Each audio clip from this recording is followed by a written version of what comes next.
Buenos días, bienvenidos al tercer seminario de este curso del área de Derecho Financiero y Tributario de la Facultad de Derecho de la UNED. En primer lugar, quiero justificar mi presencia en esta mesa y se debe a dos motivos. El primero es que el profesor Tejerizo, quien preside habitualmente estos actos, se encuentra de viaje dando una conferencia en el extranjero y lamenta no poder estar aquí presente. Y, en segundo lugar, a la deferencia del profesor Herrera Molina, que me ha cedido la presencia sin ningún mérito para ello. Bueno, yo siempre he tenido la idea de que en este tipo de actos lo importante son los ponentes y creo que todos han venido a escucharlos. Así que voy a ser muy breve y voy a hacer una presentación y luego cederles la palabra a ellos inmediatamente. A mi izquierda tengo al profesor Juan Lacruz López, profesor titular de Derecho de Derecho Penal de esta facultad y que creo que merece una pequeña introducción por ser un auditorio más centrado en el derecho financiero y tributario. Es doctor cum laude en la Facultad de Derecho de la UNED y ha sido profesor, ha cursado estudios en la Universidad de Módena, en Italia, y en el Instituto de Ciencias Criminales de la Universidad de Colonia, en Alemania. Fue profesor en la Universidad de Zaragoza y en la Academia de la Guardia Civil de San Lorenzo del Escorial. Es autor de numerosas publicaciones de la parte general del derecho penal, lo cual nos va a servir para situarnos ante el delito del que vamos a tratar a los que no somos especialistas en esta materia. Ha sido director estratégico para América Latina y África del Instituto de Altos Estudios Europeos y coordinador académico de distintos proyectos de cooperación al desarrollo de la Unión Europea.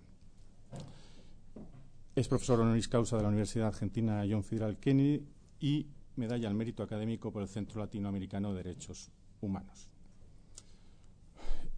A mi derecha se encuentra Isabel Espejo Pollato, que creo que no necesita de presentación alguna. Todos los que están aquí, se supone que interesados en esta materia, la conocen perfectamente y si no, pues están perdidos y no realmente se han equivocado de sala. Es inspectora de Hacienda y, como he dicho, creo que es la persona más autorizada para hablar de este tema en esta sala. Pues sin más, le voy a ceder la palabra al profesor Lacruz, después intervendrá Isabel y habrá un turno de preguntas una vez que hayan finalizado las dos exposiciones. Muchas gracias. Bien, muchas gracias. ¿Se oye? Sí.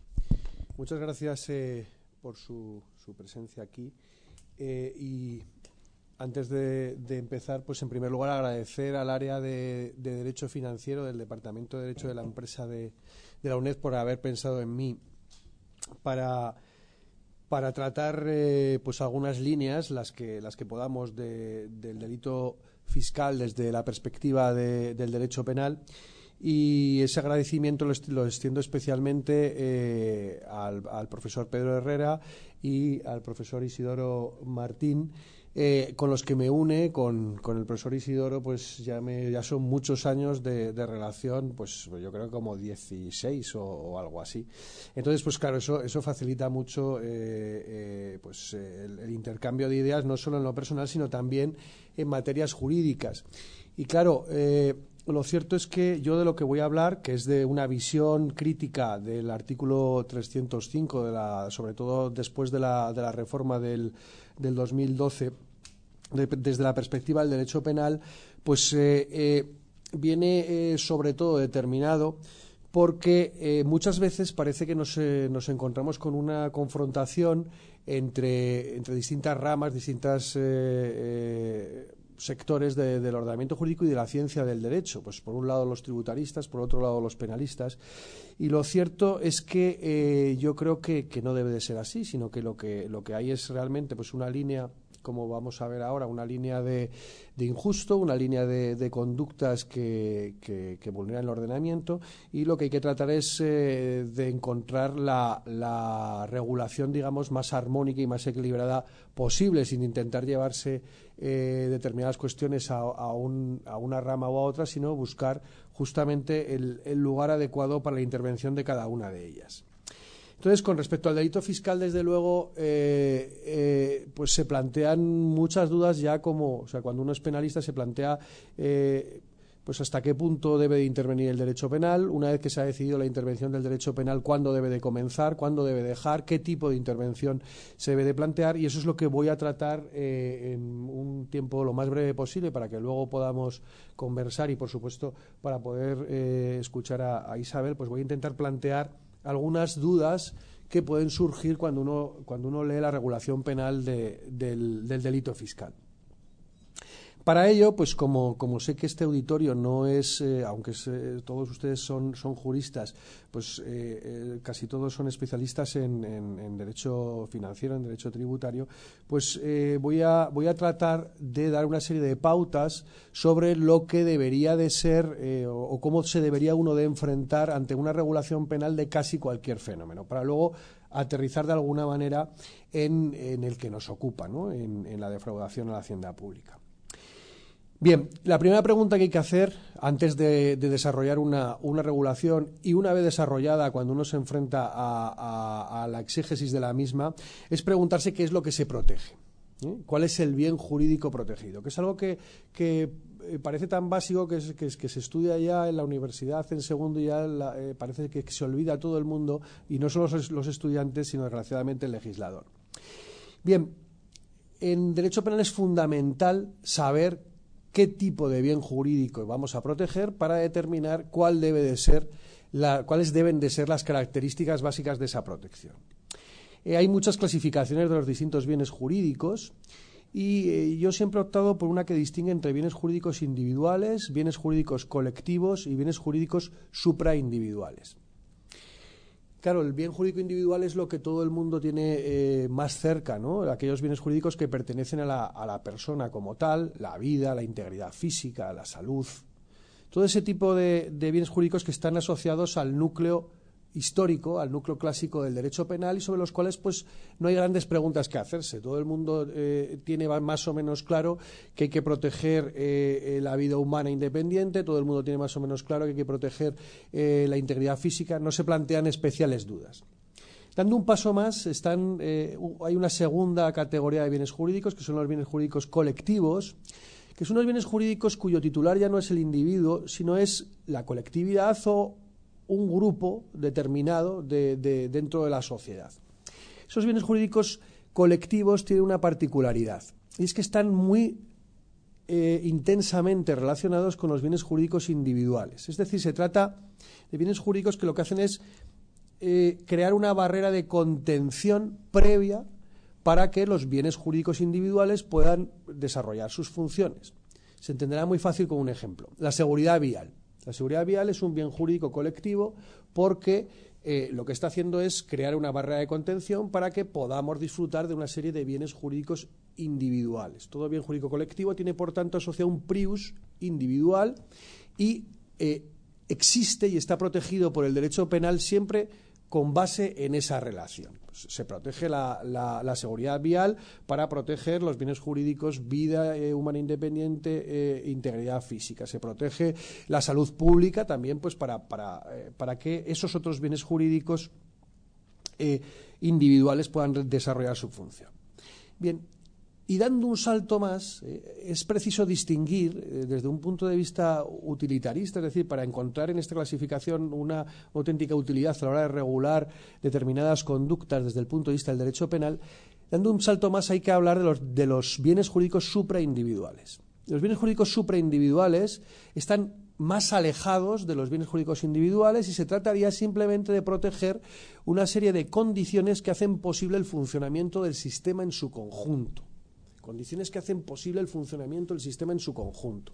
Por ejemplo, el artículo 318 bis del Código Penal, que recoge una serie de delitos relacionados con la inmigración clandestina, etcétera, etcétera, protege un bien jurídico supraindividual que es el interés del Estado en el control de los flujos migratorios. O sea, es un bien jurídico que realmente no está protegiendo directamente o indirectamente de un modo cercano bienes jurídicos individuales, sino que simplemente se protege ¿para qué? Pues para que funcione el conjunto del sistema. Bien, esa clasificación tiene una utilidad fundamental, y es ver cómo se debe de regular cada uno de estos grupos. con respecto a los bienes jurídicos individuales y a los bienes jurídicos colectivos no hay grandes discrepancias. Es obvio pues que los bienes jurídicos más personales han de tener una protección penal, aunque haya una protección previa por parte de otros sectores de ordenamiento jurídico. Los colectivos, en tanto en que pues suponen un adelanto de las barreras de protección de esos bienes jurídicos individuales, pues también existe un cierto consenso en que debe de tener una protección penal, digamos, fuerte. Y en cuanto a los supraindividuales, ahí la cosa cambia, porque realmente el derecho penal lo que tiene que hacer es proteger solo en unas contadas ocasiones y siempre que no sea, eso con todos, ¿no? Pero en este caso, digamos, más, siempre que no sea suficiente la protección que se puede otorgar por otros sectores de ordenamiento jurídico. Pues, por ejemplo, en el caso de el interés del Estado en los flujos migratorios, es preciso, antes de llegar a la aplicación del derecho penal, llevar a cabo todo tipo de regulaciones y de políticas de carácter administrativo, de relaciones internacionales, y solo en aquellos supuestos más graves, que digamos que son la cúspide de lo injusto de ese tipo de conductas, acudir al derecho penal. Esto es, como digo, especialmente importante en ese tipo de protección. ¿Por qué? Pues porque todo lo que sea ampliar la protección penal es un obstáculo real a la protección de esos bienes jurídicos. El derecho penal, cuanto menos se utilice, mejor. Bien, teniendo en cuenta esa clasificación en bienes jurídicos individuales, colectivos y supraindividuales, de lo que se trata es de identificar qué es lo que queremos proteger o qué es lo que se está protegiendo en el delito del artículo 305, en el delito fiscal, la defraudación a la hacienda pública. Bien, ha habido una cierta evolución histórica y una cierta modernización de los conceptos que se han ido utilizando. Y aún, desgraciadamente, todavía encontramos autores que se mantienen en esa fase más antigua. Hay quien dice que el bien jurídico protegido por el 305 estaría relacionado con las falsedades. Habría una cierta relación con esa falsedad que se produce cuando el sujeto o declara algo incorrecto o no declara. Hay autores, esto de la falsedad, digamos que ya históricamente es mucho más difícil de encontrar. Otros autores hablan del patrimonio de las haciendas públicas, de los intereses económicos del Estado, las comunidades autónomas, etcétera, etcétera. Es decir, es una visión patrimonialista de lo que sería el bien jurídico protegido. El patrimonio, pues, de esas personas jurídicas es lo que se ve afectado cuando alguien defrauda en una determinada cuantía. Bien, estas son visiones, digamos, que han sido superadas por una interpretación del bien jurídico que yo creo que es mucho más correcta, que es la de hablar de que el artículo 305 protege la función tributaria como base de los principios en los que se asienta la convivencia social. Es decir, no estaríamos hablando simplemente de un patrimonio, sino es un patrimonio finalista. Está orientado, pues, a una redistribución de los esfuerzos económicos, a la prestación de una serie de servicios a los ciudadanos. Fijaros, se trata de la función tributaria como base de los principios en que se asienta la convivencia social. Claro, esa descripción nos está hablando de un bien jurídico de carácter supraindividual. No se está protegiendo de un modo directo un bien jurídico individual, no se está protegiendo tampoco un bien jurídico individual de un modo indirecto, cercano, no tiene ese prius cercano, sino que se están protegiendo las condiciones generales para el funcionamiento del sistema. Y eso ya nos debe de llamar la atención al legislador penal y al que interprete la legislación penal, en el sentido de decir, cuidado, porque antes de acudir al derecho penal habrá que acudir a otras instancias que son las que realmente van a resultar efectivas para proteger ese bien jurídico que es el objeto de cualquier regulación penal. Bien, entonces, teniendo en cuenta esto, estamos en el delito fiscal ante un bien jurídico de carácter supraindividual, ante la protección de esa función tributaria como base de los principios en los que se asienta la convivencia social. Teniendo en cuenta esto y teniéndolo muy presente, lo que tenemos que hacer ahora es coger el artículo 305 del Código Penal y ver si la regulación que nos aporta este artículo se adapta a las necesidades de protección de ese bien jurídico, si se excede, como ocurre últimamente en la mayor parte de las reformas que se hacen. Normalmente se está llevando a cabo una huida hacia el derecho penal, se está ampliando en exceso el campo de aplicación del derecho penal, o si, en este caso, el 305, digamos que se queda corto. La protección penal de ese bien jurídico supraindividual es posible que se quede corta. Bien, para eso, insisto, hay que ver cómo se protege. Es claro que hay una línea de lo injusto que va de lo menos grave a lo más grave. En lo menos grave empezaríamos teniendo una serie de actividades que deberían de ser reguladas claramente por el derecho administrativo sancionador, y llegaríamos hasta el límite más grave en el cual debería de actuar el derecho penal. Y la diferencia tiene que estar en una mayor gravedad de lo injusto y de la culpabilidad, una mayor gravedad material de las conductas. Y además hay que tener también en cuenta, como es lógico, cuestiones político-criminales. El legislador siempre utiliza sus instrumentos para conseguir también, más allá de la gravedad material de la conducta, pues ver cuáles son los intereses político-criminales del legislador. Bien, cuando leemos el artículo 305 del Código Penal nos encontramos con una ley penal en blanco que remite, lógicamente, a la regulación tributaria, al concreto tributo que se ha defraudado. Eso es lógico, eso de hecho es una de las características del derecho penal en su faceta de sancionar las conductas más graves de otros sectores de ordenamiento jurídico. Y lo único que tiene que ocurrir para validar esa técnica de la ley penal en blanco, pues es seguir esos puntos que la jurisprudencia constitucional señala, de que haya un reenvío expreso, que el bien jurídico protegido lo amerite, que se encuentre en el Código Penal el núcleo esencial de la protección, y que los preceptos a los que se acude pues nos cubran el principio de legalidad desde el punto de vista de la certeza de lo que se está regulando. Eso se cumple en el artículo 305. Hay otra cuestión en el artículo 305 que es el límite, digamos, de gravedad material en la cual el derecho penal empieza a actuar. Son los 120.000 euros. Bien, podemos concluir, podríamos aceptarlo, ¿no? Que en principio concuerde con esa idea que tenemos de que el derecho penal se abstenga de intervenir hasta que el ataque al bien jurídico protegido sea de una determinada entidad. Pues hemos dicho que el bien jurídico protegido es esa función tributaria como base de los principios de la convivencia social.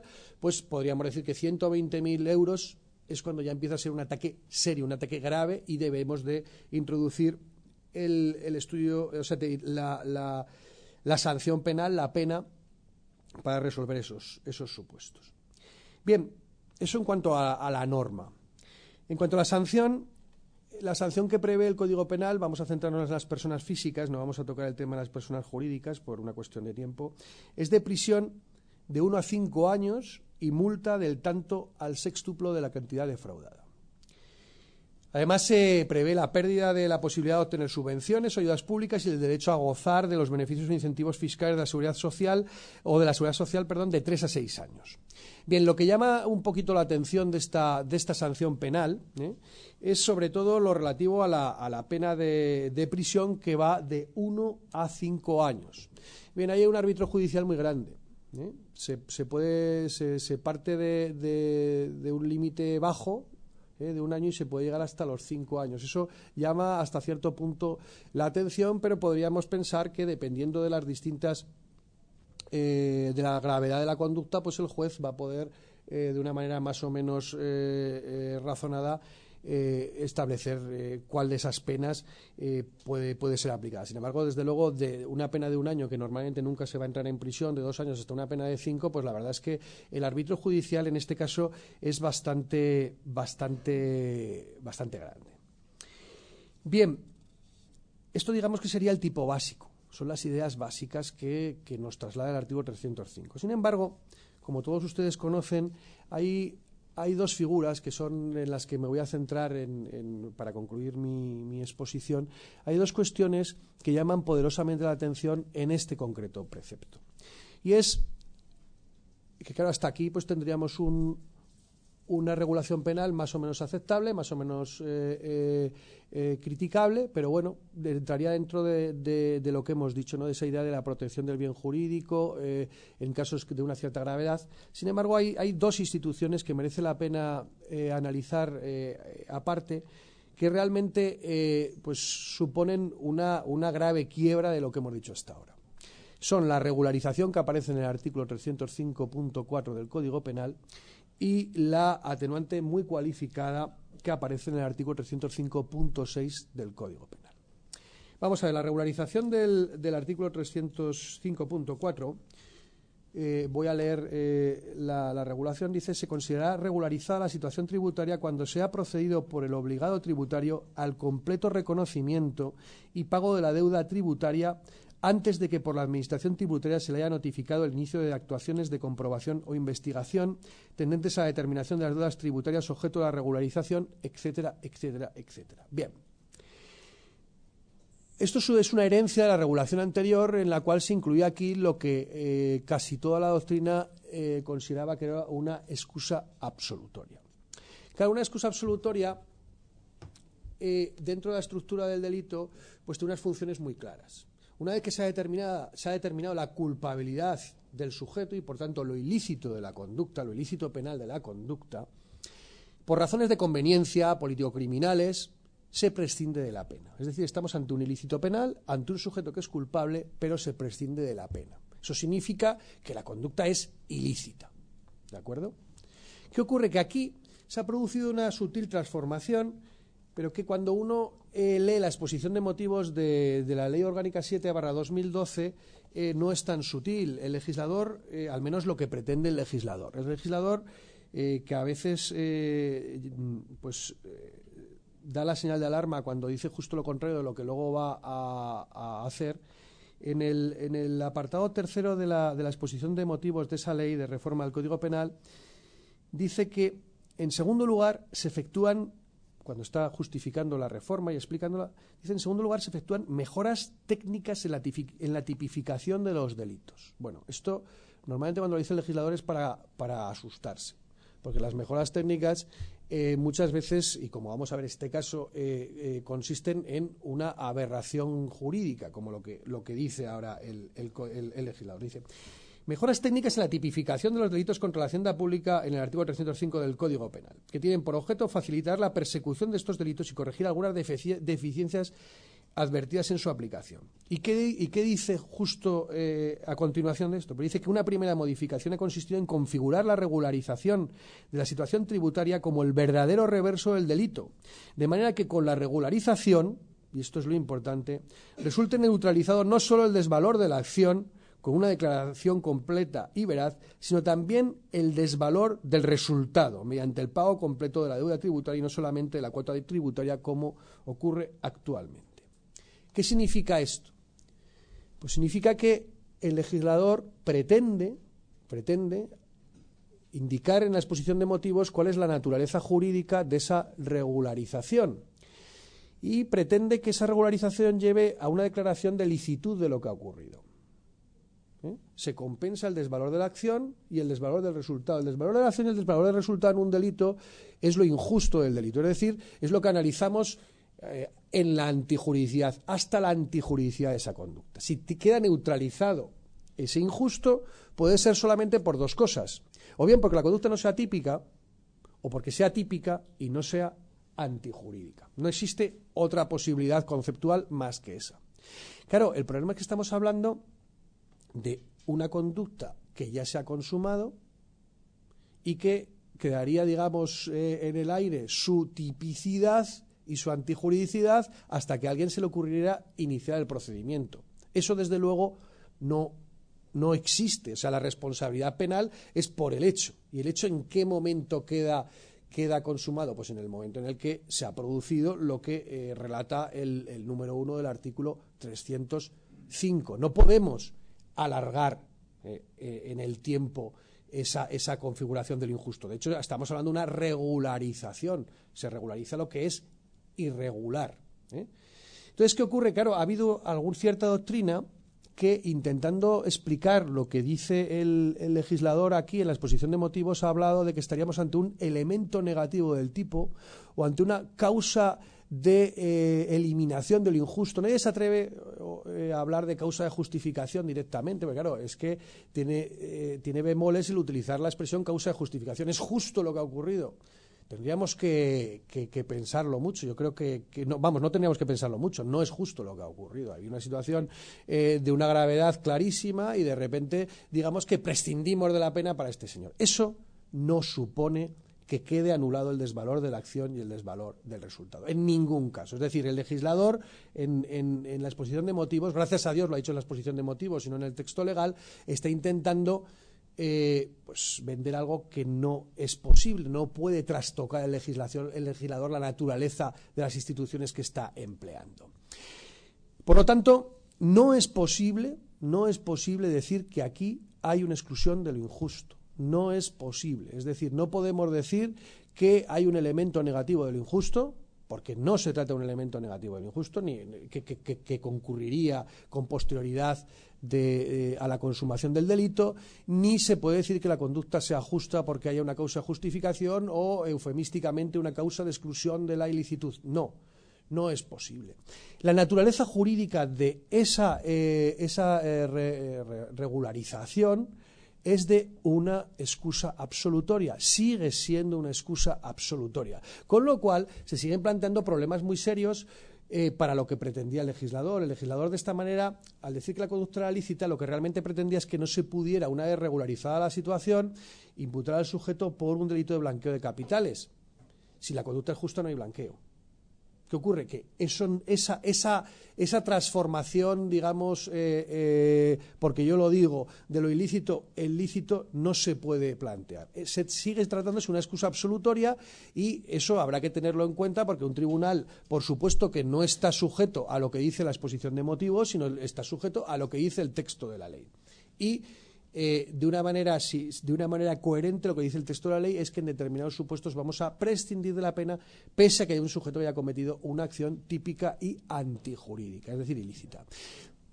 Mayor es la gravedad porque además esta regularización afecta a las posibles falsedades que se hayan cometido, lo recoge expresamente el 305. O sea, sería como el legislador habría llegado a no solamente a perdonar la deuda a quien ha defraudado, sino además las posibles falsedades documentales también estarían dentro de esa licitud sobrevenida.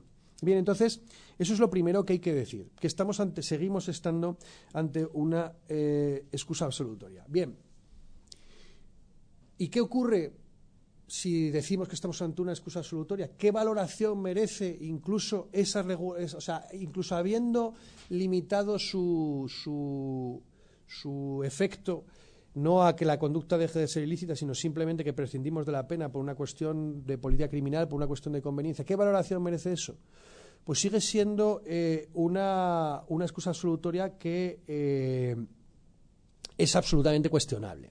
Y es cuestionable por varias razones, porque existen una serie de principios constitucionales como son el principio de igualdad, el principio de interdicción de la arbitrariedad de los poderes públicos y, lógicamente, el que se establezca la posibilidad de, una vez cometido un injusto de semejante entidad, prescindir de la pena, pues eso va a chocar fundamentalmente con esos principios, con los principios de igualdad o con el principio de interdicción de la arbitrariedad de los poderes públicos. ¿Por qué digo esto? Pues porque, lógicamente, vamos a pensar, por ejemplo, en un delito de hurto.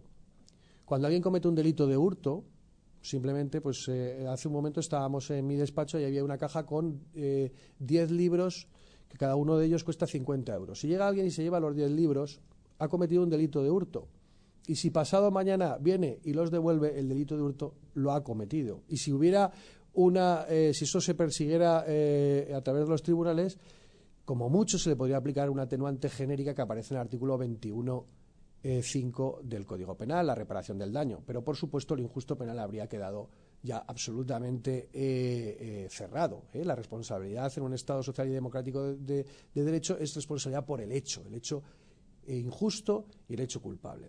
Por lo tanto, con esa excusa absolutoria, desde luego, se está rompiendo con ese principio de igualdad y con el principio de interdicción de la arbitrariedad de los poderes públicos. Es decir, podríamos plantearnos incluso la inconstitucionalidad de la misma. Pero es que además, con esto se produce una quiebra fundamental en el objeto del derecho penal, que es la protección del bien jurídico. Claro, el derecho penal protege el bien jurídico. Estamos hablando de un bien jurídico supraindividual, de acuerdo. Limitamos la protección penal lo más posible. Pero en el momento en que tenemos esa posibilidad, la quiebra de la posible protección es clara, ¿no? Se produce una grave lesión de esa función del derecho penal. Bien, veo que no me queda mucho tiempo, entonces vamos a dejar aquí el análisis de esa regularización. Insisto en que debería de eliminarse y que no tiene esa pretendida naturaleza sanadora de la ilicitud del hecho. Y aún quiero hacer referencia a otra cuestión que es la que viene regulada en el artículo 305.6, que es que, no contentos con esta excusa absolutoria, se regula una atenuante muy cualificada para aquellos casos en los que ya el sujeto, digamos que ya se ha descubierto el delito y paga, procede al pago. Y eso conlleva, es el artículo 305.6, conlleva que el sujeto se le aplique una pena inferior en 1 o 2 grados. ¿Eso qué implica? Bueno, pues que si una vez descubierto el delito devuelvo los libros, en el caso que hemos puesto antes, mi pena se bajaría en 1 o 2 grados. No, en el caso de los libros no se va a bajar la pena 1 o 2 grados, se va a aplicar la atenuante genérica del 21.5. ¿Qué va a pasar en el caso de un delito fiscal? Pues que sí, se va a bajar 1 o 2 grados la pena, y eso nos lleva a una pena de multa del cuarto de lo defraudado,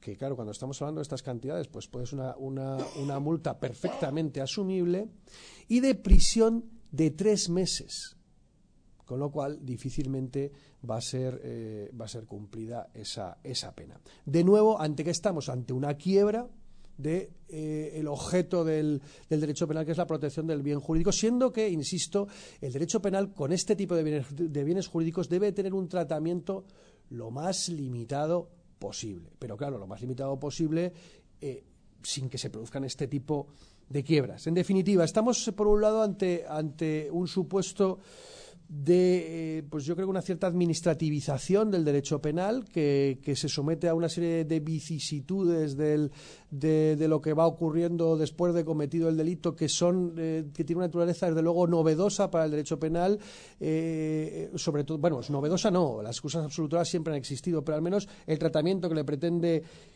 dar el legislador, y centrándonos única y exclusivamente en esa parte de la regulación, porque creo que ahora Isabel va a tratar otros temas también de mucho interés y que tampoco son especialmente afortunados, pues debería de retirarse la posibilidad de la regularización, y debería de acudirse a un instituto que existe en el Código Penal en la parte general, que es la atenuante por reparación del daño, que se aplica lo mismo al que roba la caja de libros de 500 euros que a quien pues defrauda más de 120.000 euros a la hacienda pública.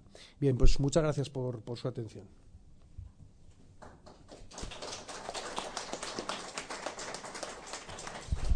Muchas gracias, Juan, por tu clarificadora y sugerente intervención.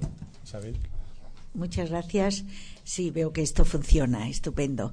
Muchísimas gracias. Yo quería empezar dándole las gracias a los profesores Tejerizo, Herrera Molina y Martín Dégano por la amable invitación a estar aquí con ustedes, y también al profesor Lacruz por acompañarme en esto, y sobre todo, lógicamente, a vosotros, a los que estáis aquí, haciéndome la deferencia de escucharme. Respecto de lo que yo voy a hablar, mi intervención se va a mover en un terreno más prosaico, más modesto. Quizá por razones personales, a mí no me suele interesar lo que el legislador decide hacer. Quizás sea porque soy rabiosamente antipolítica, no me suele preocupar las decisiones que toma el legislador. Eso sí, como lo que soy es rabiosamente técnica, una vez que el legislador ha tomado una decisión, me preocupa que la ejecute y no que la perpetre. Entonces, hablando de perpetrar, a mí me corresponde hablar de la adaptación de la Ley General Tributaria a la reforma del Código Penal de 2012. Esto requiere una primera reflexión, y es que estamos a prácticamente un año desde que salió en el Boletín Oficial del Estado de esta reforma y ni siquiera formalmente se ha empezado a ejecutarla, a desarrollarla, aunque sí que hay ciertos atisbos de perpetración.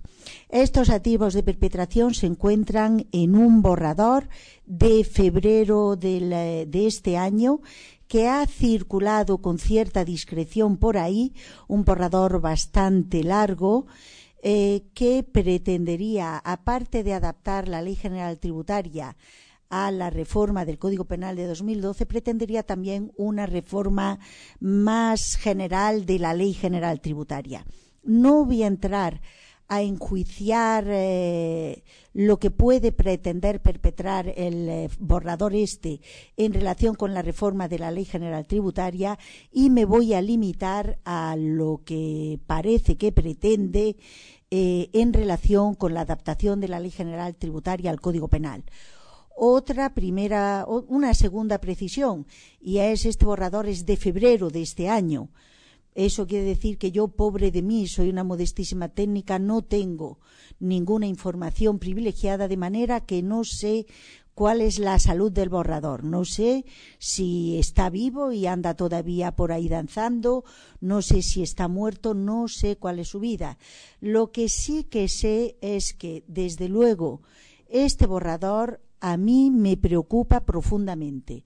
Me parece tremendamente preocupante desde la perspectiva de lo que es el derecho, desde la perspectiva de lo que es la aplicación del derecho como jurista, pero también yo no puedo evitar ser una persona que he estado ya más de 3 décadas en la administración tributaria. Luego, a mí también me preocupa el tema de los dineros. ¿Entran dineros o salen dineros? Yo creo que desde esta perspectiva estrictamente recaudatoria, el borrador también es muy preocupante. El borrador, técnicamente, en mi opinión, es muy malo, y como consecuencia de esa característica técnica, el borrador, yo estoy tristemente convencida de que acabará costando un buen dinero al contribuyente español. Aparte, ya digo, de lo que es la pérdida en términos de funcionamiento del Estado de Derecho. Ahora bien, quizás sea que soy una persona tremendamente pesimista, pero el problema es que, a pesar de mi aproximación al borrador, que no es una aproximación grata, he de confesar que que yo veo la posición del legislador, aunque el legislador dispusiera de los conocimientos jurídico-tributarios, de los conocimientos jurídico-penales, de los conocimientos constitucionales, de los conocimientos jurídico-procesales e incluso de la experiencia, que yo creo que no le harían daño, aunque el legislador dispusiera de eso, yo creo que lo tendría muy mal, porque creo que el daño está en el Código Penal. Creo que el problema es que lo que ha hecho el Código Penal pues ha estado a la altura del cuerpo legal en el que se inserta, y creo que no ha estado demasiado afortunado, y por eso creo que la tarea que le corresponde al pobre legislador tributario de adaptar la Ley General Tributaria a esta reforma del Código Penal es penosa. Aquí el profesor Juan Lacruz, hablando del bien jurídico protegido, a mí me ha sugerido una reflexión, y es independientemente de los temas de naturalezas jurídicas, bienes jurídicos protegidos y demás, que a mí, como modestísima tributarista de andar por casa, no me vuelven loquísima de pasión, independientemente de eso, sí que me parece tremendamente importante que el legislador sepa qué es lo que pretende y cuáles son los elementos fundamentales que están en juego. Yo diría que aquí, en materia de delito fiscal, tenemos un problema que es difícil de gestionar, y es que el delincuente fiscal es contribuyente, ¿qué hacemos con este buen señor que es contribuyente y que es delincuente fiscal?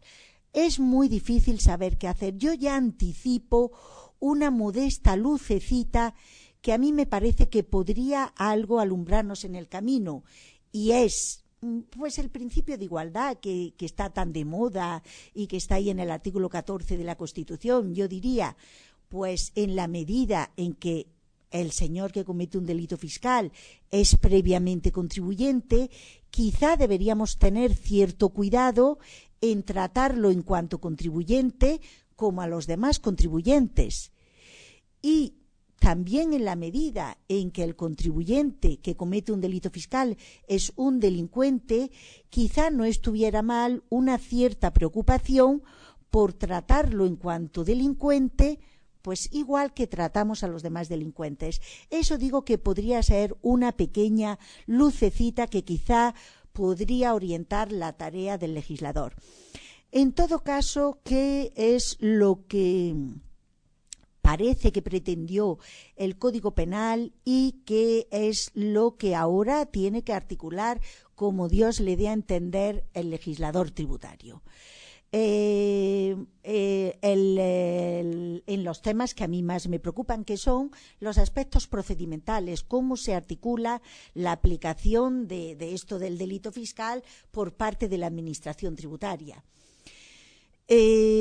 Aquí la exposición de motivos de la ley muy cándidamente dice, oiga, es que nosotros aquí lo que hacemos es pararnos, cuando vemos un delito fiscal nos paramos, y aquí los de Bruselas nos están diciendo que no solo está en juego los dineros de la Administración tributaria española, que están en juego impuestos comunitarios, y que nosotros nos la apañemos como Dios nos dé a entender con nuestros impuestos, pero los impuestos comunitarios, haya delito o no haya delito, tenemos que liquidarlos y tenemos que recaudarlos. Y como eso es lo que nos dicen de Bruselas, tenemos que intentar hacer eso. Y efectivamente eso es lo que ha intentado el legislador español con no excesiva fortuna. Para entender el por qué el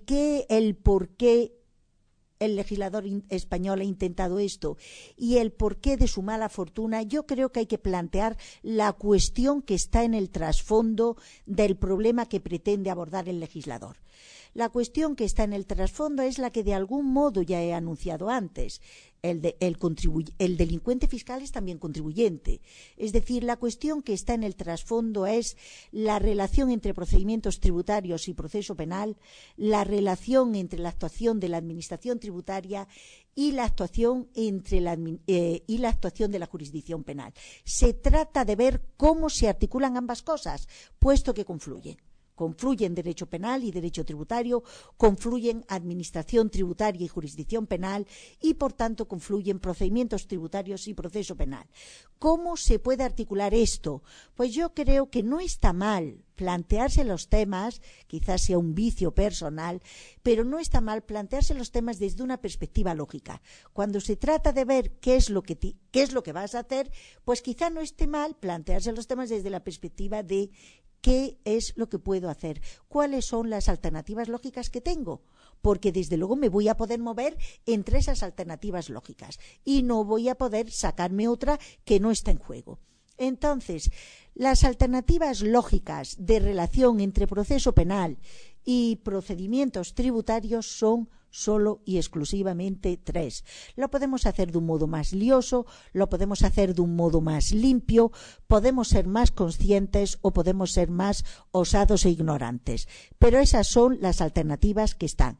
La primera alternativa, la más natural desde todas las perspectivas y por lo tanto la que históricamente surgió en España de relación entre proceso penal y procedimiento tributario es la prejudicialidad administrativa, la prejudicialidad tributaria.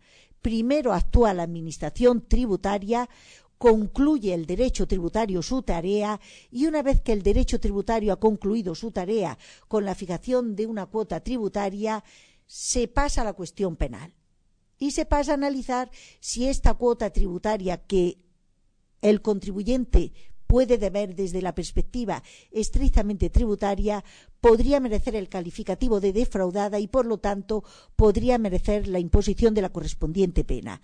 Este es un sistema que es el más intuitivo, es el primero que se le ocurre a cualquiera, es el que se le ocurrió al legislador español en el 77 y existe en algunos países. ¿Qué problema tiene este sistema? Desde luego en nuestro país, que fue rechazado radicalísimamente, con lo cual sería un poco difícil, después de un rechazo tan absoluto, rechazo en mi opinión no justificado técnicamente. No quiere decir que yo tenga especial simpatía por este sistema. Yo no tengo ninguna simpatía ni por este ni por ningún otro.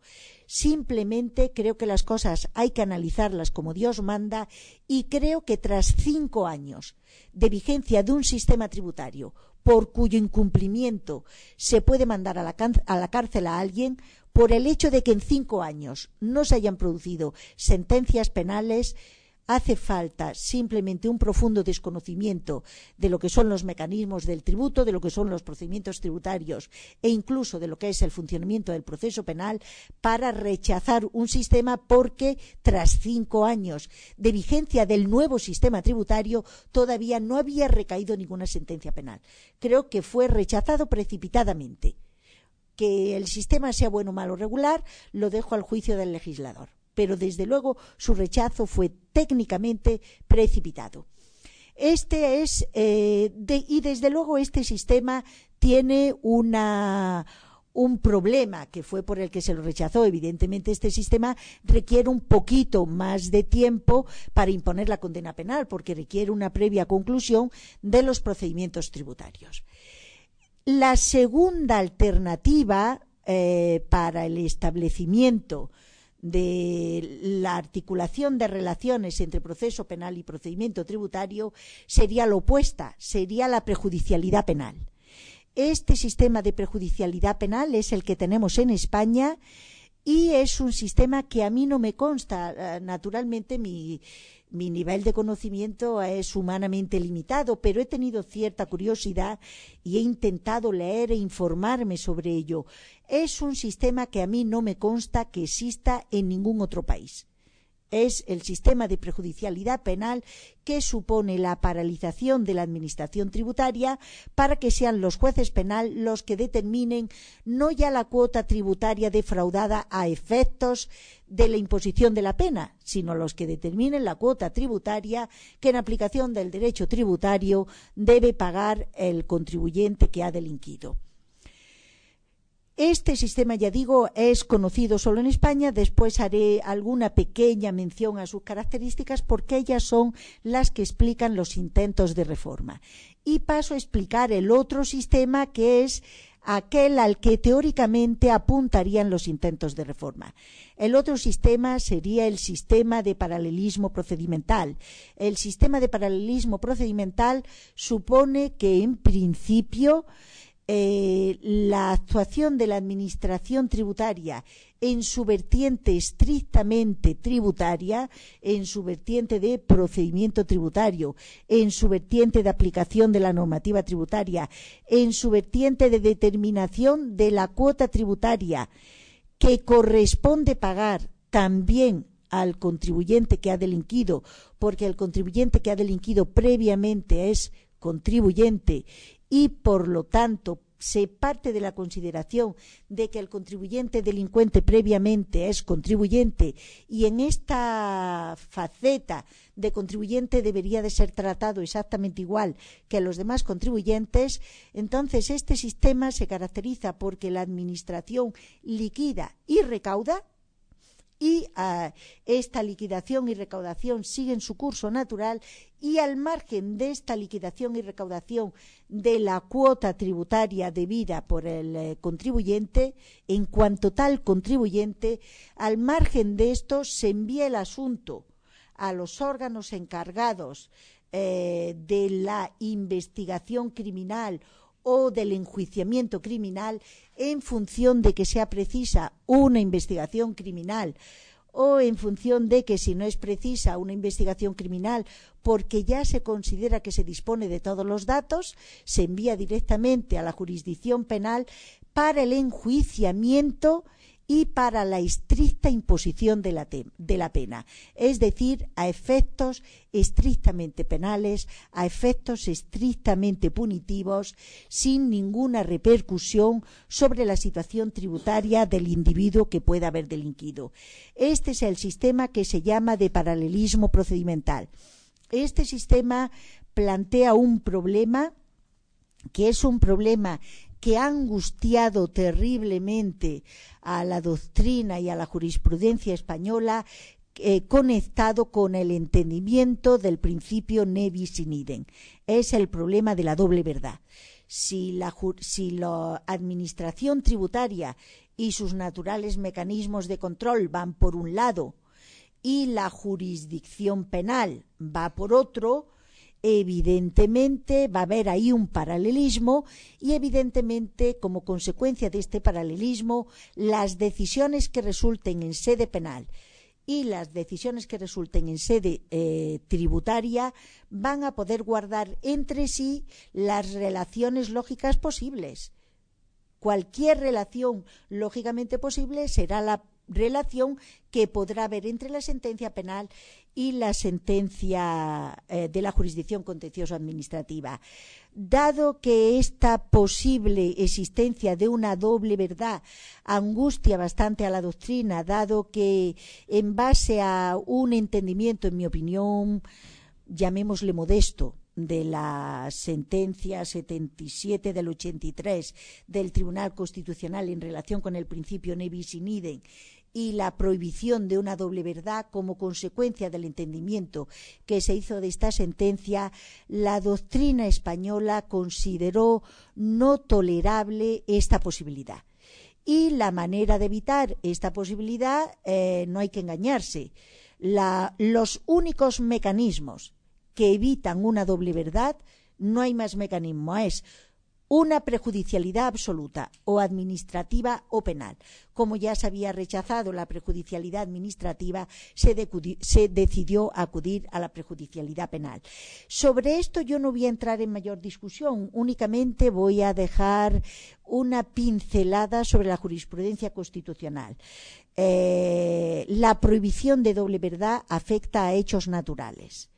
El funcionamiento del sistema jurídico está absolutamente, naturalmente lleno de diversos tipos de paralelismos y por lo tanto de diversos tipos de dobles verdades que no plantean absolutamente ningún problema constitucional. Hay jurisprudencia constitucional sobradísima sobre esta cuestión. La más paradigmática quizás sea la sentencia del 30 del 96, ponente Jimeno Sendra, procesalista, con lo cual, con cierta especialización en el manejo de estos mecanismos, que lo que viene a decir es que el problema de fondo que hay que tomarse en serio es el tema de la cosa juzgada. Una vez que hay una cosa juzgada, el que viene después y la cosa juzgada no tiene prioridades a favor de la jurisdicción penal, salvo en los estrictísimos casos en los que naturalmente y en virtud del artículo 10 de la Ley Orgánica del Poder Judicial hay una prejudicialidad penal, salvo en esos estrictísimos casos que son muy pocos y que son de algún modo la excepción, salvo en estos casos en que sí que hay una prejudicialidad penal, la cosa juzgada no impone preferencias temporales a favor de ninguna jurisdicción. Con lo cual simplemente se trata de que cada jurisdicción haga su trabajo, cada jurisdicción enjuicie desde su natural perspectiva ratione materiae, por lo tanto la perspectiva punitiva en virtud del principio de presunción de inocencia para la jurisdicción penal y la punitiva del principio de igualdad en el reparto de las cargas públicas para el funcionamiento de la aplicación del tributo y de su control por la jurisdicción contencioso administrativa, y en la medida en que exista un previo pronunciamiento jurisdiccional, en la medida en que este pronunciamiento, en la relación entre este pronunciamiento y el que pudiera sucederle en el tiempo, esté caracterizada por la triple identidad de sujeto, hecho y fundamento, en esa medida habrá una limitación, pero no por el principio ne bis in idem y la prohibición de la doble verdad, por el principio de cosa juzgada, que es bastante más simple y más natural. Una vez dicho esto, el caso es que nosotros hemos establecido un sistema de prejudicialidad penal que acabó caracterizándose por dos cosas fundamentalmente. Una, la paralización de la administración ante el delito fiscal.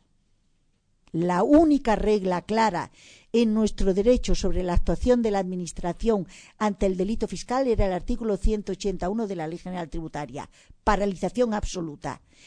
Y como consecuencia de esta paralización absoluta, una sucesión de privilegios, algunos importantes, algunos más modestos, pero una sucesión de privilegios a favor del delincuente fiscal en su vertiente estricta de contribuyente. Como consecuencia de esto, evidentemente, el sistema empieza a surgir, a sentir quiebras y empieza a haber tendencias a la reforma. Tendencias a la reforma que se empiezan a manifestar en la doctrina y tendencias a la reforma que se manifiestan en el 2007 en el proyecto de reforma del Código Penal, que claramente dice que lo que hay que establecer, que lo que hay que hacer es acabar con la inactividad administrativa, acabar con los privilegios del delincuente fiscal y establecer un sistema de paralelismo procedimental. Este sistema, esto fracasó en la reforma del 2007 y como sin embargo lo que está claro es que no hay alternativas. O sea, la alternativa es muy simple: o prejudicialidad administrativa o prejudicialidad penal con la paralización de la actuación de la administración tributaria en esto que tanto le gusta de la lucha contra el fraude. Ante los mayores fraudes, la administración tributaria tiene que paralizarse. Punto. Ese es el sistema de prejudicialidad penal. Y a partir de ahí, una serie de privilegios por una vía u otra a favor de los delincuentes fiscales. Y la única alternativa posible es el paralelismo procedimental. Por tanto, esto es lo que explica la reforma que ahora tiene que acometer la Ley General Tributaria para adaptarse al Código Penal. Muy brevemente yo voy a apuntar cómo veo yo la reforma desde la perspectiva de la racionalidad de la actuación del legislador, que es la que a mí me interesa. El legislador, al parecer, tiene algunos hermosos deseos que en este caso podrían tener algo que ver con la lucha contra el fraude. El legislador en materia tributaria, al parecer, siempre quiere luchar contra el fraude. En este caso concreto parece que el legislador quiere recuperar la perdida autotutela administrativa que la Administración ha perdido frente al delincuente fiscal, y parece que el legislador también quiere potenciar la figura de la regularización voluntaria, aparte de disminuir la litigiosidad, que eso últimamente le gusta mucho al legislador. Desde la perspectiva de la actuación del legislador, yo analizaría qué es lo que hace este proyecto de reforma en combinación con lo que ha hecho el Código Penal. El pobre legislador tributario lo tiene difícil, y yo diría en qué medida esto avanza en la consecución de estas metas.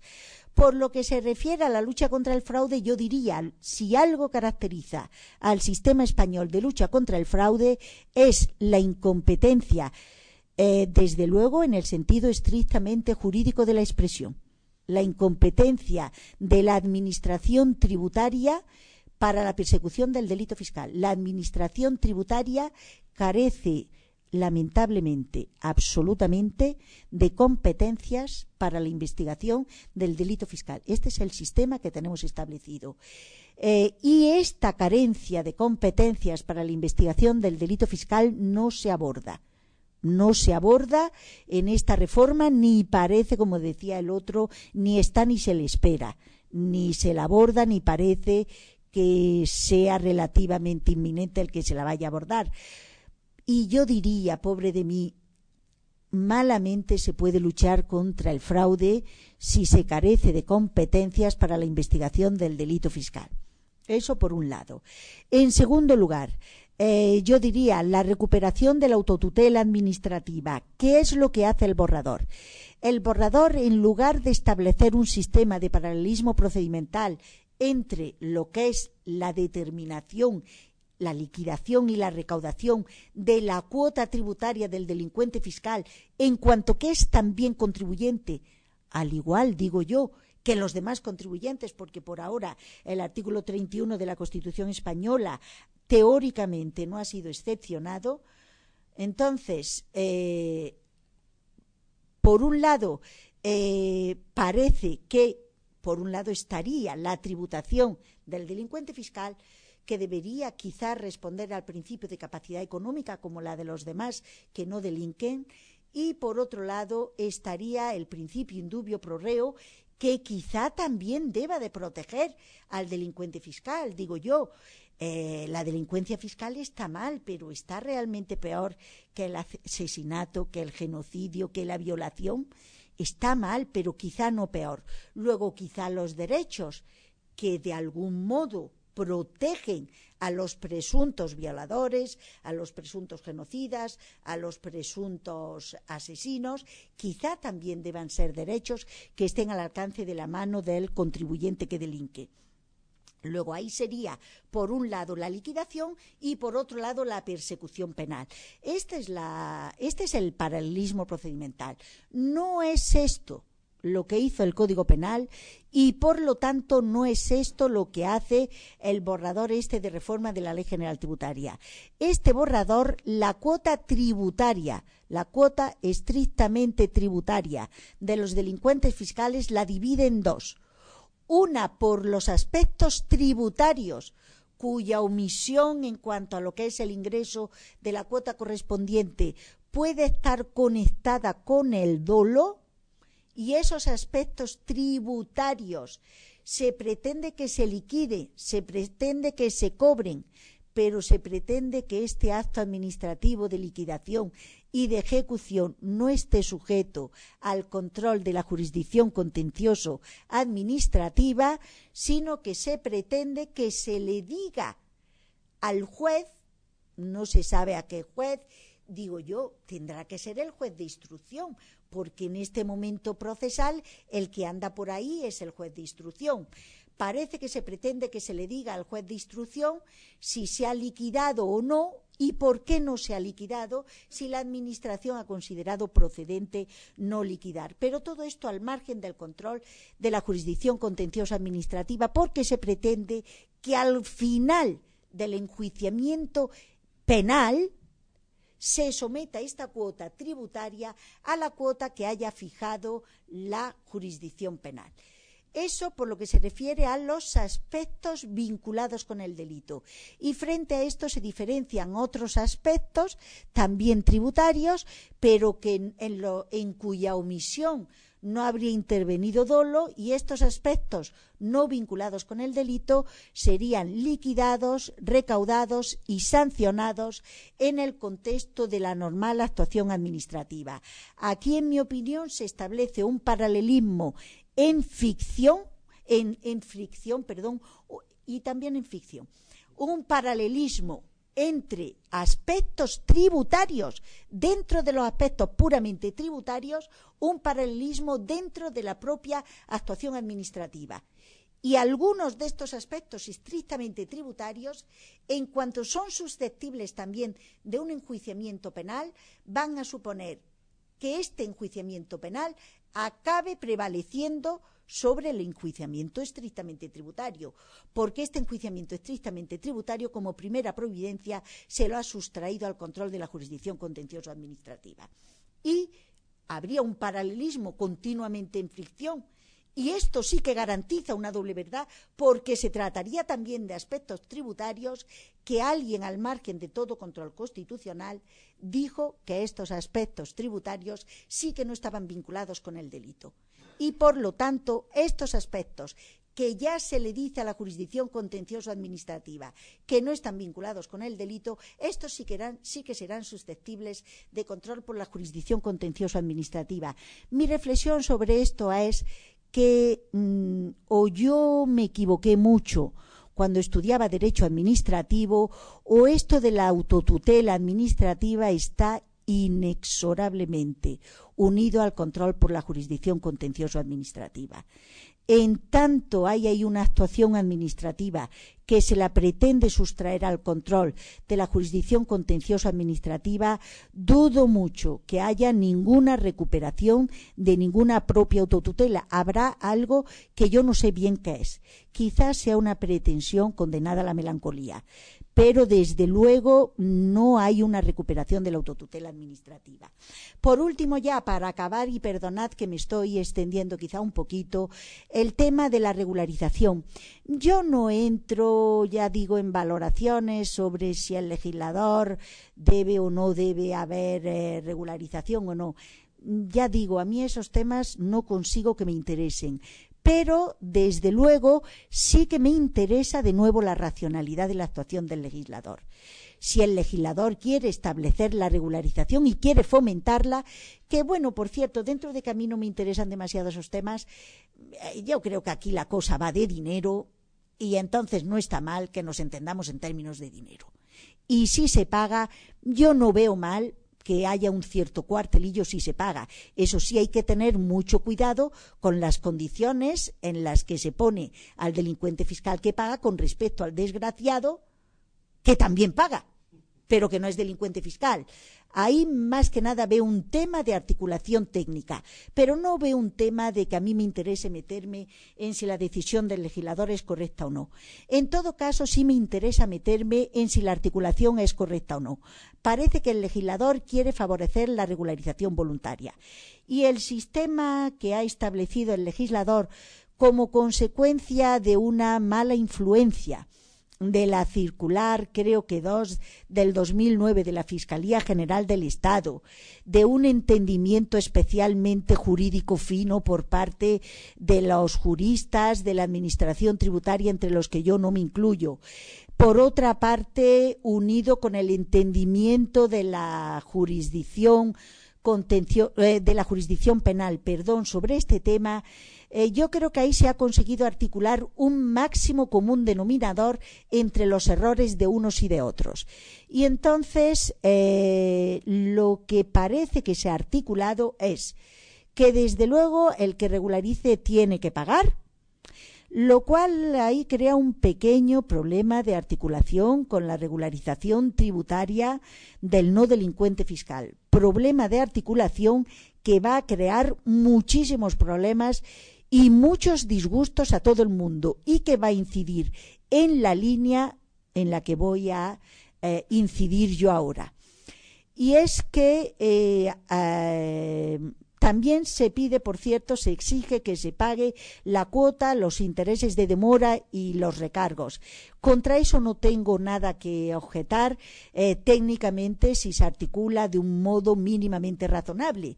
Para que se articule de un modo mínimamente razonable, si al que regulariza se le exige que ingrese los intereses de demora y los recargos, habrá que articular el procedimiento tributario para que sea él el que los liquide y los ingrese, porque hasta ahora eso se lo tiene que hacer la Administración, con lo cual habrá que darle esa posibilidad. A salvo de ese pequeño detalle, yo ahí no veo un mayor problema.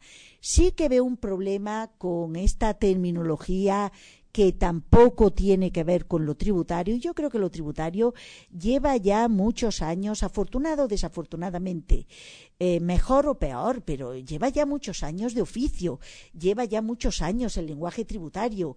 Lo que es la regularización quizá no lo sepa la Fiscalía General del Estado, pero los que andamos en esto de los impuestos oímos la palabra regularización y sabemos bastante bien lo que puede querer decir, y no tenemos que acudir al diccionario de la Real Academia Española, que no me parece el mejor método de resolver un problema técnico, jurídico, tributario, cuando tienes ahí todo el derecho tributario para resolver ese problema.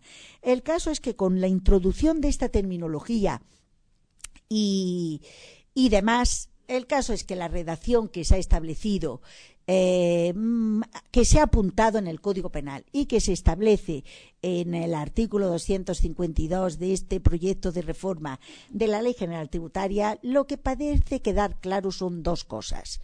Una primera es que la Administración que se está llamando a la Administración tributaria que compruebe las regularizaciones. O sea, queda claro que se llama a la Administración a que compruebe las regularizaciones tributarias. Primer punto, con el carácter así de general y de difuso con el que lo digo. En segundo lugar, queda claro de un modo bastante más preciso que se impone de algún modo la obligación a la Administración de comprobar el carácter completo y veraz de las regularizaciones que pudieran andar por el entorno del delito fiscal. Ahí parece que sí que se impone una obligación a la Administración. Y desde luego sí que se impone una obligación clara a la Administración de comprobar las denominadas regularizaciones del quinto año. Si esta obligación de comprobación que parece que se impone a la Administración de comprobar la plenitud y veracidad de la regularización voluntaria se la pone en relación con cómo ha quedado el hermoso tema técnico-jurídico de la, a ver si soy capaz de decirlo, elemento negativo del tipo, o ya no, porque parece ser que al final, tras el informe del Consejo General del Poder Judicial, el legislador orgánico dio marcha atrás, por lo menos un pelín, con esto del elemento negativo del tipo, y se quedó con algo todavía más hermoso como a ver, yo es que soy muy poco dotada para la poesía, pero creo que seré capaz de decirlo. Causa sobrevenida de exclusión de la antijuridicidad. Tal y como ha quedado eso de la causa sobrevenida de la exclusión de la antijuridicidad, teniendo en cuenta que la regularización voluntaria, el Código Penal, dice expresamente que libera de problemas no solo en relación con el delito fiscal, sino en relación con las falsedades y con el delito contable, pero no dice ni mu en relación con el delito de blanqueo de capitales. Si acaba imponiéndose la línea jurisprudencial que comienza con la sentencia del caso Ballena Blanca, si se combina la necesidad de comprobación de la Administración tributaria, si se combina esta hermosura poética de la causa sobrevenida de exclusión de la antijuridicidad, con lo que no dice el Código Penal en relación con lo que dice, yo dudo mucho que la regularización voluntaria goce de un gran futuro. Únicamente un último apunte, y es en relación con esta zona de penumbra en la que lleva toda la vida la investigación del delito fiscal, y es la comprobación tributaria del quinto año. En la comprobación tributaria del quinto año, la Administración ya no tiene competencias tributarias. La Administración ya no va a poder realizar una liquidación tributaria. Malamente, si la Administración no va a poder realizar una liquidación tributaria, va a poderse mover en el seno de potestades tributarias y en el seno de procedimientos tributarios. En la comprobación del quinto año, aunque el legislador o ambos, el legislador orgánico y el prelegislador ordinario, no parezca haberse dado cuenta, en la comprobación tributaria en los casos de regularización del quinto año, la Administración tributaria va a estar haciendo algo que fácticamente será lo que sea, pero que jurídicamente no va a poder andar demasiado lejos de la investigación criminal. Y eso es, y perdonen que creo que me he extendido, bueno, no demasiado.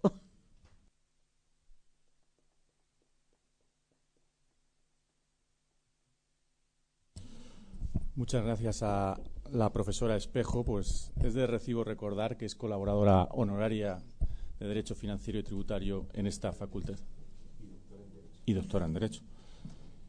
Pues sin más, tienen la palabra, tienen a su disposición un micrófono, si quieren hacer una pregunta o una intervención.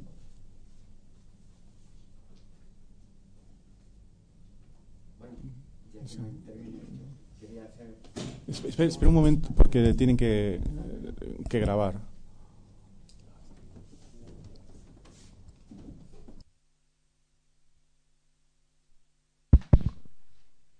Gracias. A don Juan quería hacerle una pregunta. Yo soy magistrado, he sido magistrado juez de instrucción, he dictado muchas sentencias penales. Me refiero a lo que ha comentado usted del árbitro judicial. Si no recuerdo mal, hace tiempo que no miro el derecho penal, pero la pena tiene 3 grados. Mi preparador, cuando aprobé judicatura, me dijo una cosa que no he olvidado nunca: pon siempre la mínima, la pena mínima, y así he hecho, pero los 3 grados de la pena juegan en función de que existan agravantes o atenuantes, de manera que el árbitro está un poco limitado, de manera que si no hay ninguna circunstancia agravante, yo no podría imponer la pena en su grado máximo. Habría, creo yo, un recurso, es una opinión particular, habría un recurso de la parte. Eso para don Juan. Y para doña Isabel, un poco preocupado con el procedimiento de inspección y con el conocimiento del sujeto pasivo del traslado de las actuaciones al juez penal o al Ministerio Fiscal. Me refiero porque antes se ha modificado el artículo 180, donde se hablaba de la audiencia al sujeto pasivo. Yo creo que para evitar problemas, muchas veces los problemas que tenemos los jueces a efectos de determinar si hay interrupción injustificada y tal, creo que no hay lugar a dudas de que la Administración en una diligencia debe hacer constar expresamente que se remiten las actuaciones al juez penal y debería luego, al margen de que la sentencia se ponga en conocimiento del abogado del Estado o de quien corresponda, debería también en otra diligencia dar conocimiento expreso al sujeto pasivo de que han vuelto las actuaciones porque no se ha apreciado delito. Simplemente esas 2 cosas. Muy bien, muchas gracias por la pregunta. Vamos a ver, la cuestión del árbitro judicial, lógicamente, el árbitro judicial es algo que es parte lógica de la imposición de cualquier pena. O sea, no se trata tanto de hablar de la desconfianza hacia el juez, que determina la pena como persona que tiene directamente contacto con lo que ha ocurrido, sino más bien en cuanto a la imprecisión del legislador. Y es que, claro, en el nuevo Código Penal, el Código Penal del 95, el sistema de penas frente al Código Penal del 1848, el sistema de penas de nuestro nuevo Código Penal es técnicamente mucho menos preciso.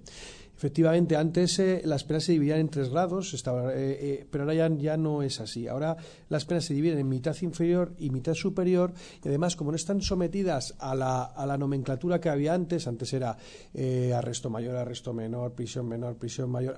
No, ahí es exclusivamente una pena de prisión que va de los 3 meses hasta, en principio, los 20 años, pero que pueden llegar a ser 40. Entonces, eso hace que el legislador actual, mientras que antes se decía, para un determinado delito, pena de arresto mayor en grado superior, bien, o se decía pena de prisión menor, no, ahora el legislador pues tiene todas las penas imaginables, pues, o sea, en teoría pues puede ser una pena de 2 a 4 años, de 4 a 8 años o de 1 a 5 años, como en este caso. Entonces, claro, yo a lo que me refiero no es al aspecto de la desconfianza del juez hacia el juez, que normalmente pues lo suyo es que los jueces por experiencia van a ir siempre hacia el grado mínimo, hacia la mitad inferior, y ahí ya veremos, sino que realmente el legislador, que en el nuevo Código Penal, si no concurren atenuantes y agravantes, pues habla de que el juez puede imponer cualquier pena dentro de la señalada, es decir, podría imponer cualquier pena, lo está en sus manos, si no hay atenuantes y agravantes, desde el año de prisión hasta los 5 años. Pues el problema es que esa horquilla es quizá un poquito excesiva por comparación con otros delitos. O sea, claro, pues de 1 a 3 años hubiera sido algo como más dentro de lo que es la gravedad del delito. Lo que nos está indicando el legislador es que él mismo se da cuenta de que dentro de lo que acaba de regular hay una variedad muy grande de posibles, de gravedades, ¿no? Desde el año de prisión que posiblemente no se va a cumplir, hasta los 5 años de prisión, que es una pena pues que ya raya la prisión grave. Pero entonces, esa era la única cuestión. Luego, lógicamente, los tribunales van a ir a aplicar lo mínimo, aunque en este delito tampoco lo tengo yo tan claro, dependerá muy mucho de las circunstancias. Luego también tampoco me ha dado tiempo a señalar que la nueva regulación recoge toda una serie de agravaciones de la pena, o sea, hay aparte una serie de tipos agravados que elevan esa pena hasta los 6 años de prisión, etcétera, etcétera. O sea, que es simplemente, pero esto viene debido a que el legislador del 95 es técnicamente mucho menos preciso que lo era el legislador anterior, que establecía, había un sistema de penas que sí que resultaba un poco arcaico, sobre todo por el cambio de las denominaciones y tal, arresto, prisión, reclusión. Entonces, eso se unifica, pero eso, claro, da lugar a que a la hora de legislar, pues está totalmente libre de imponer cualquier lapso de tiempo. Luego eso incluso a la hora de calcular penas superiores e inferiores en grado nos lleva también a grandes disparidades, porque están en función del límite máximo y del límite mínimo. Total, que el resumen es que el legislador debería ser actualmente con las manos libres, mucho más cuidadoso. O sea, tiene un instrumento que yo creo que puede ser más válido, pero debería ser mucho más cuidadoso a la hora de establecer esas equivalencias de gravedad de lo injusto a pena, y a veces pues resulta un poquito excesivo, pero vamos, no ese es el principal defecto de esta regulación, ¿eh? Muchas gracias. Tengo que dar las gracias a mi buen amigo Jesús, que siempre me empeño en llamarlo Ángel, y él es tan paciente que siempre me dice, no, acuérdate que soy Jesús, y yo le digo, sí, ya lo sé, pero bueno, tengo que agradecerle que ha puesto el dedo en el punto del dolor, de la confluencia de procedimientos tributarios y proceso penal. Por lo siguiente, en primer lugar, el contribuyente delincuente es un delincuente, es un presunto delincuente en tanto no ha recaído sentencia. Y, por lo tanto, en principio, no habría que descartar la necesidad de una investigación criminal, porque recordemos que la Administración no tiene competencias en el seno del procedimiento tributario. Luego, no habría que descartar la necesidad de una investigación criminal y, por lo tanto, habría que articular algún sistema de penetración de alguien en el procedimiento de investigación del delito fiscal. O sea, de que en algún momento ahí entre a saco alguien que investigue, que será la Inspección de Hacienda, será la policía que entre hurto y robo pues vaya a la aplicación del derecho tributario, que habida cuenta del nivel de especialización que se está alcanzando no tendría yo nada que objetar. Entonces, o la policía o la Inspección de Hacienda o alguien en algún momento tendría que estar preparado para entrar a saco en la investigación criminal del delito fiscal, a saco y bajo el control de quienes en un Estado de Derecho, en el Estado de Derecho de que se trate, controlen la salvaguarda de los derechos fundamentales en la investigación criminal, que hoy por hoy es el juez de instrucción. Pero el juez de instrucción no hace personalmente la investigación, y lo que es la policía tampoco, o yo no me he enterado de qué va la cosa, o tampoco me parece que se dedique a investigar el delito fiscal. Luego, en algún momento hay que articular eso, y eso no está articulado. Eso por un lado. Y en ese procedimiento de investigación criminal, pues lo que se hace en los procedimientos de investigación criminal, en algún momento, más pronto que tarde, hay que decirle al individuo, oiga usted, que vamos a por estas, defiéndase usted como tenga por conveniente. O sea, en algún momento hay que decirle al ciudadano que se va contra él desde la perspectiva de una investigación criminal, y en algún momento hay que poner a su disposición los correspondientes derechos. Independientemente de esto, sobre lo que hay en España, en todo lo que yo he visto, un tupido velo teórico-práctico, independientemente de esto, está claro que lo que sí que hay, y sobre eso no hay un velo, es un procedimiento tributario. Y en ese procedimiento tributario en algún momento se lo aborta y se lo envía a alguien, y se ha abortado el procedimiento tributario. Y aquí, pues, o se le ha dicho o no se le ha dicho al ciudadano, porque no hay nada escrito que me conste que diga nada sobre eso. O se le ha dicho o no se le ha dicho, o se le ha dicho de una manera o no se le ha dicho, o se le ha dicho de otra. O se le ha dado el informe o no se le ha dado el informe. No hay nada escrito sobre esto. Independientemente de esto, yo tengo la sospecha de que el delincuente fiscal, en su faceta de contribuyente, es contribuyente, y hasta que nadie le dice, oiga usted, que tenemos la sospecha de que usted es un delincuente como una casa, el individuo ese está en un procedimiento tributario y sujeto a las reglas del procedimiento tributario, y yo creo que las reglas de juego de la prescripción, aunque en los casos de delito fiscal son un poquito livianas, yo creo que las reglas de juego de la prescripción imponen que mientras al contribuyente no se le haya comunicado que ha salido del procedimiento tributario, está en un procedimiento tributario. Y si al contribuyente nadie le ha dicho que se ha interrumpido lo que sea como consecuencia de lo que sea, el contribuyente está en el procedimiento tributario, 6 años sin tener noticia 6 meses sin tener noticia de la inspección, y la actuación de la Administración quedó perjudicada. Punto. Eso por un lado. Por otro lado, evidentemente, cuando las cosas vuelven de la jurisdicción penal, habría que decirle al ciudadano: mire usted, los jueces han tenido a bien absolverle o acordar el sobreseimiento, lo que sea. Creo que habría que decírselo porque, de algún modo, en términos de razonable juridicidad de procedimientos tributarios, habría que retomar los procedimientos tributarios. Pues bien, aquí ha dado un buen paso el proyecto de reforma de la Ley General Tributaria, ha dado un buen paso, porque había una cierta duda que muchos de nosotros teníamos clara en un sentido, pero que algunos planteaban alguna duda de: una vez que el asunto vuelve a la Administración tiene medio año para, a partir de ahí, concluir el procedimiento de inspección, que es el procedimiento en el que normalmente se estaba. Medio año como mínimo. En su caso, normalmente va a operar la regla por cómo funciona esto de los plazos en España, normalmente va a operar esta regla de mínimos.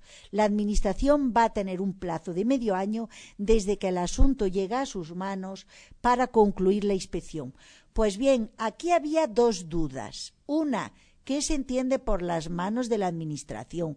¿Es el abogado del Estado? ¿Es el señor que mandó la cosa? ¿Quién es las manos de la Administración? Yo no voy a resolver esa duda porque esa duda es una duda organizativa, y yo creo que las cuestiones organizativas están suficientemente complicadas como para que yo pretenda aclararlas aquí. Pero había otra duda más jurídica, y es la de: una vez que llega a manos de, digámoslo para entendernos, de quien sea, ¿hay un plazo de medio año para acabar la inspección, o hay un plazo de prescripción, es decir, de 4 años, para retomar el asunto, y una vez retomado el asunto tenemos un plazo de medio año? Esa duda se había suscitado por alguien y ahora se resuelve. Aquí da la Ley General Tributaria un paso a favor de la seguridad jurídica, y entonces se resuelve en el sentido de: cuando después de un sobreseimiento o de una absolución vuelve el asunto a la Administración Tributaria dispone de un hermoso plazo de 4 años para pensar lo que va a hacer, y una vez habiendo pensado y meditado lo que hace a lo largo de la parte que tenga por conveniente de estos 4 años, dispondrá de ese plazo mínimo de medio año para hacer lo que tenga por conveniente. Aquí se ha aclarado. Aquí uno de los empeños de esta reforma de la Ley General Tributaria es dejar claro que hay otro nuevo plazo de prescripción completito.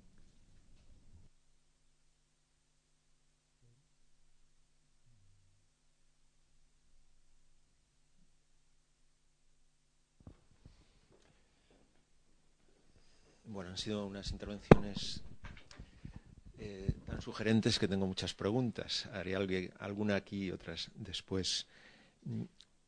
La primera para Isabel. ¿Es técnicamente posible dividir la cuota tributaria en 2 partes, una relacionada con el dolo y otra no? Y suponiendo que sea técnicamente posible, ¿quién controla la actuación de la Administración? Me refiero no ya a si la cuota está bien liquidada o la cuota relacionada con el delito es finalmente la cuota que fija sino la división, ¿quién la controla? Sería la primera pregunta. La segunda, para los 2 ponentes, me gustaría conocer su opinión sobre la compatibilidad o mejor dicho, sobre si el delito fiscal puede ser delito fuente del blanqueo de capitales. Y por último, Isabel, cuando has indicado que la tendencia presente o impulsada por el Código Penal y desarrollada por el posible borrador es que la Administración deba comprobar el carácter completo y veraz de las regularizaciones. También en el caso de la declaración especial de la amnistía fiscal, cuando haya alguna inspección futura en la que aparezca esa regularización. Muchas gracias.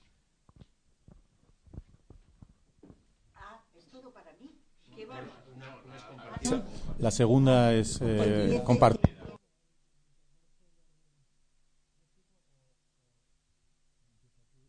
Perfecto. Termina Juan. Bueno, el tema de si es posible técnicamente dividir la cuota tributaria en aspectos vinculados con el delito y aspectos no vinculados con el delito.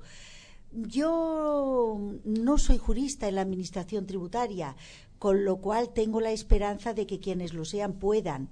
Yo, en mi modesta capacidad jurídica, yo he de reconocer que en general yo no podría. Pero me consta que en la Administración tributaria hay excelentes juristas que no tendrán el menor problema en realizar esa división y además numéricamente.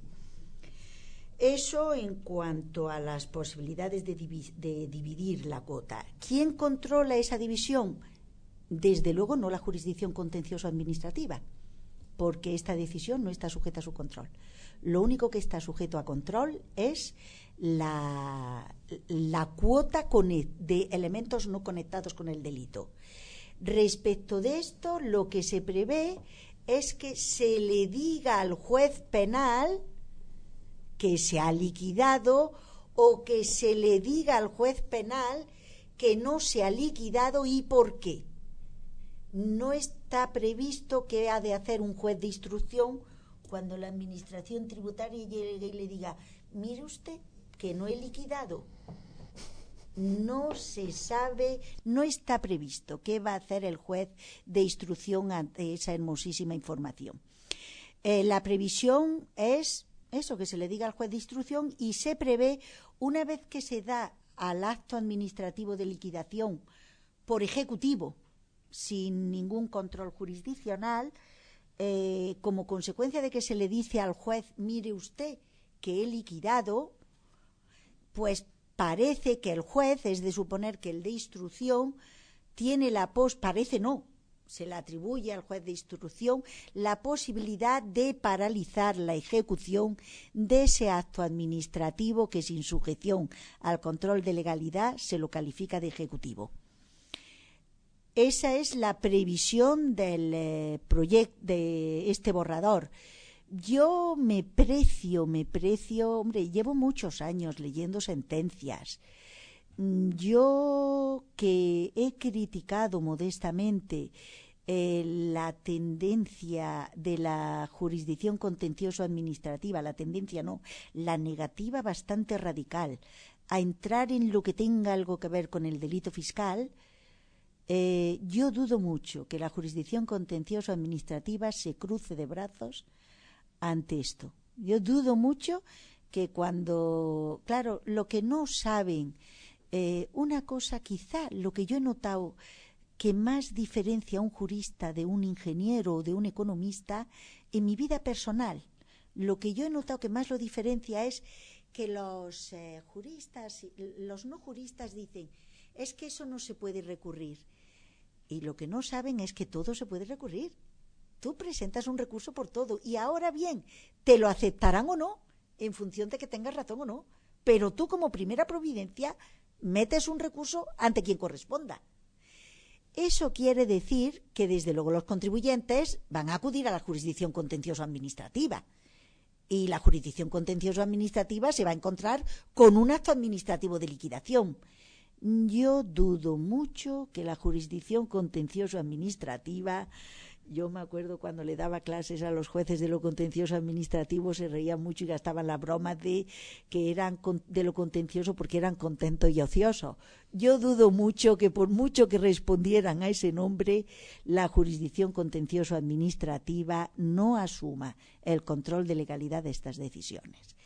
En cuanto al delito fuente de blanqueo de capitales, doctores tiene la Iglesia. Yo, como jurista, a mí no me gusta. A mí, como jurista y como persona, yo lo que soy en realidad es una vaga frustrada. Entonces, una vaga frustrada como yo, dar 2 vueltas sobre el mismo sitio, pues dice, yo con una vuelta ya me apaño. Entonces, si ex definición, una vez que tú haces el delito fiscal, el delito base del delito de blanqueo de capitales, pues vas a estar castigando 2 veces. Oye, pues déjate de tonterías, evalúa bien la pena, evalúa bien la prescripción, castiga por delito fiscal y no marees la perdiz. Pero eso es yo porque soy de pueblo. Y luego, con lo de la tendencia a comprobar el carácter completo y veraz, hombre, yo supongo que la administración es una organización jerárquica, punto. Y vía jerárquica se han de transmitir también los criterios jurídicos. Yo eso lo veo absolutamente no ya legítimo, sino obligado. Y al margen de eso, pues yo no creo, es más, yo creo que la inspección, si entra, tendría que comprobar si la regularización esa tributaria extraordinaria merece la protección que se la ha concedido o no. Y a partir de ahí, pues ya jurídicamente habrá que ajustar esto de completo y veraz o no, porque ahí hay una cierta zona de penumbra de, oiga usted, y resulta que son 120.000 euros. Yo he regularizado por 115 y la administración ahora me dice que son 121. Pues ahí habrá que hacer encaje de bolillos. Pero independientemente del encaje de bolillos, que en las cuestiones difíciles, yo creo que será porque a mí me gusta mucho hacer ganchillo, pero yo creo que en las cuestiones difíciles jurídicamente hay que hacer encaje de bolillos. Hay que dejarse de tonterías y hay que ponerse a pensar, hay que ponerse en plan modestito, en un rinconcito, a hacer encaje de bolillos. Independientemente de eso, yo creo que la administración pues tendría que comprobar, si comprueba, pues tiene que comprobar lo que comprueba, según su leal saber y entender. Juan, sobre la compatibilidad. Bueno, vamos a ver. Claro, el tema sale también en relación con la cuestión de la regularización, ¿no? Con la posibilidad de que la regularización supusiera que se eliminara ya, digamos, de facto, al menos eso es lo que se dice que hay detrás de la intención del legislador con esa causa de exclusión de la antijuricidad sobrevenida.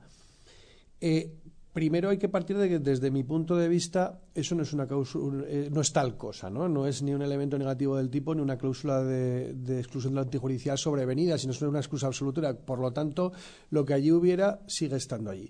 Pero es que incluso partiendo de que de que se eliminara lo injusto de alguna manera, tampoco veo yo por qué va a tener eso que suponer que si hay un delito de blanqueo de capitales quede, digamos, absorbido por esa ola de licitud que parece que absorbe las falsedades y etcétera, etcétera. No, yo creo que son 2 delitos que, siendo que tienen cierta relación, tienen cada uno su campo de aplicación, y la verdad es que no veo ningún problema en que haya una regularización, no haya una pena por el delito fiscal y se mantenga el delito de blanqueo de capitales. No veo ningún problema. Sobre el delito fiscal como delito base, ¿no? Sobre el delito fiscal, vamos a ver, es que son 2 cosas, digamos, distintas. Por un lado tenemos el delito de blanqueo de capitales, el artículo 301 y siguientes, vamos a ver, que tiene un contenido un contenido injusto perfectamente que se puede establecer perfectamente al margen del delito del delito fiscal, y luego tenemos el delito fiscal. Ahora bien, el delito fiscal no es el delito base, el delito de blanqueo de capitales. El delito de blanqueo de capitales el que adquiera, posea, utilice, convierta, transmita bienes sabiendo que estos tienen su origen, actividad delictiva cometida por él o por cualquiera tercera persona, realice cualquier acto para ocultar o encubrir su origen ilícito, etcétera, etcétera. Digamos que tiene un contenido de lo injusto muy específico. Que el delito fiscal puede versar precisamente sobre un delito de blanqueo de capitales, sobre los beneficios que se han obtenido, etc. Sí, pero yo no veo esa incompatibilidad ni que realmente uno absorba al otro, porque cada uno tiene su propio digamos, contenido de lo injusto, que se pueden dar los dos en paralelo, ¿vale? Sí, a mí aquí este tema me interesa. Efectivamente, yo creo que se pueden dar ambos en paralelo y que cada cual tiene su contenido. Por eso, yo creo que la pretensión, al hilo de la amnistía fiscal, salió mucho en la tele, en la radio. Yo no veo mucho la tele y la radio, con lo cual medio me entero de lo que dicen. Pero en este medio enterarme, parece que lo que se planteaba era si el delito, la regularización como consecuencia de esa amnistía fiscal podía sanar los delitos de saqueo del Estado que se podrían haber producido, es decir, los delitos de corrupción política, los delitos de malversación de fondos. Vamos a no ser precisos, el saqueo del Estado. Si esos delitos podrían haber sido sanados como consecuencia de la amnistía fiscal. Estoy de acuerdo con el profesor Lacruz, no tiene nada que ver una cosa con otra. Si uno ha realizado un cierto saqueo de alguien y no debería de haberlo hecho, pues eso es un delito. Y en la medida en que eso, el tipo penal que más se ajuste sea el blanqueo de capitales, pues me parece correcto. Tema diferente, o sea, me parece correcto, y desde luego la regularización fiscal no puede sanar. Eso es una enfermedad diferente. Ahora bien, diferente es el tema de la moda que está ahora en los organismos internacionales, en general dirigidos por economistas, la moda de considerar que quien comete un delito fiscal, en la medida que no da esas cuotas tributarias a las hermanitas de la caridad, en la medida en que no las da, quizá antes de pasar por sus manos, porque si pasa por sus manos ya debe de haber cometido blanqueo de capitales. Pero si antes de pasar por sus manos las cuotas tributarias defraudadas las da a las hermanitas de caridad, puede librarse del blanqueo de capitales. Si no hace eso, parece que la tendencia es considerar que eso sería delito fiscal y estrictamente esa conducta de no pagar un impuesto debido, punto. Un impuesto debido como consecuencia de que se ha vendido una casa, como consecuencia de que se han tenido unos beneficios, etcétera. Parece que esa cuota que no se ha pagado podría ser los capitales blanqueados a efectos del delito de blanqueo de capitales. Eso es lo que a mí personalmente como jurista no me gustaría que acabara pasando. El hecho de que desde luego el que roba, saquea, viola o mata, si aparte de eso comete delito fiscal y se le perdona, que se le perdone el robo, la violación o el saqueo, son cosas diferentes. Sí, es que es básicamente eso, o sea, es que no está, si no sería innecesario regular el blanqueo de capitales, es decir, es que el bien jurídico que hay detrás no es exactamente el mismo, no es el mismo. Entonces cada uno tiene su propio contenido de lo injusto y pueden concurrir en paralelo, puede darse uno, puede darse otro, y desde luego esa pretensión sanadora de la regularización, pues es que no va a sanar otro tipo, pues lo dicho, si estamos imaginémonos que es un dinero que viene de pues no sé, del narcotráfico. Sigue habiendo un blanqueo de capitales ahí.